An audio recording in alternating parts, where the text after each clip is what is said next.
Comment fonctionne la section condo et occupants dans Clic Condo? Cette section-là, elle est assez importante puisque c'est l'endroit où est-ce que vous allez créer vos condos.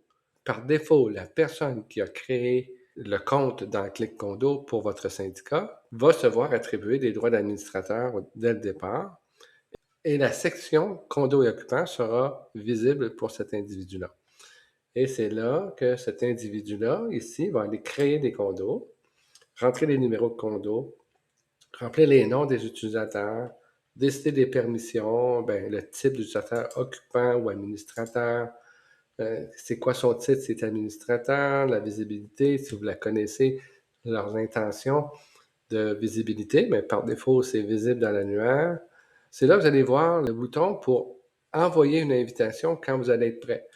Plusieurs vont vouloir tout créer leur structure avant d'inviter les membres, peut-être en les avisant d'avance, en préparant tout le terrain. Et puis, quand que toute l'application est toute bien montée, on invite les copropriétaires, puis on vient cocher ça, puis on les invite. C'est là aussi qu'on peut ajouter des occupants, qu'on peut assigner des cases de stationnement et remplir l'information si vous la connaissez au moment de faire l'entrevue avec les nouveaux copropriétaires, par exemple, ou si vous avez déjà cette information-là, vous pouvez remplir tout ce que vous pouvez remplir ici, assigner des cases, une ou des cases de rangement, remplir l'information de détail de l'unité, tous les codes parts, etc., tous les champs qu'il y a là. Notez qu'il y a même des champs ici qui sont personnalisables là, à partir d'un autre élément de menu qui s'appelle syndicat. Il y a aussi l'information, si vous l'avez, contact d'urgence, contact d'absence, si vous avez déjà ça sur papier à quelque part, vous pouvez tout transposer ça dans Clic Condo.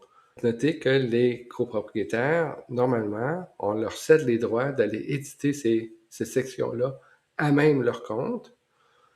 Même chose pour les documents, là, comme un spécimen de chèque, preuve d'assurance, photo de l'expiration de chauffe-eau, ce genre de choses-là, un extrait de l'acte notarié qu'on pourrait ajouter, mais nous, on peut le faire et les copropriétaires peuvent le faire aussi. Lorsque nous avons plusieurs condos de configurer dans le système, on peut y retourner à n'importe quel moment en cliquant sur Édition pour aller éditer tous les champs de ce condo-là et les occupants, etc.